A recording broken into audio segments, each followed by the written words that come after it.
పట్టణ ప్రజలందరికీ నమస్కారం. ఈరోజు హుస్నాబాద్ పట్టణంలోని హన్మకొండ రోడ్కు క్వాలిటీ చికెన్ సెంటర్ను మన ఉత్తమ నాయకుడైన ముఖ్య రమేష్ నాయక్ గారు ఈరోజు ప్రారంభించడం జరిగింది. మరి ఈ చికెన్ సెంటర్ను పట్టణ ప్రజలందరూ సద్వినియోగపరచుకోవాలి. మన ఉద్యమ నాయకుడైన మన ముఖ్య రమేష్ గారిని మంచి ఆలోచనతో ఇవాళ మన పట్టణ ప్రజలందరి ఆరోగ్యం దృష్టిలో పెట్టుకొని మంచి క్వాలిటీ చికెన్ ఇస్తామని చెప్పేసి ముందుకు వచ్చాడు. కాబట్టి మన ప్రజలందరూ ఇక్కడికి వచ్చి అతని దగ్గర చికెన్ తీసుకొని అతని యొక్క ఈ వ్యాపార రంగాన్ని అభివృద్ధి చెందాలని మా అందరి తరఫున అందరికీ తెలియజేస్తున్నాను. నమస్కారం.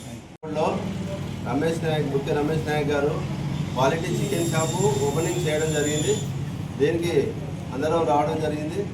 ఈ క్వాలిటీ చికెన్ ప్రజలకు నాణ్యమైన చికెన్ ఇచ్చి అందరి ఆరోగ్యాలు కాపాడవలసిందిగా మనవి చేస్తున్నాము. అలాగే రమేష్ నాయక్ గారి షాపు మన మిత్రులందరూ ఆయన అభివృద్ధి కోసం పాటుపడవలసిందిగా కోరుతున్నాము. షాపు మంచిగా నడవాల్సిందిగా మేమంతా కోరుకుంటున్నాము. ఈ చికెన్ సెంటర్ను ఇంకా దినదిన అభివృద్ధిలో ఉంచి మంచి వ్యాపారవేత్తగా ఎదగాలని కోరుకుంటూ మేమందరం ఫ్రెండ్స్ ఆయన ఆశీర్వదిస్తున్నాం.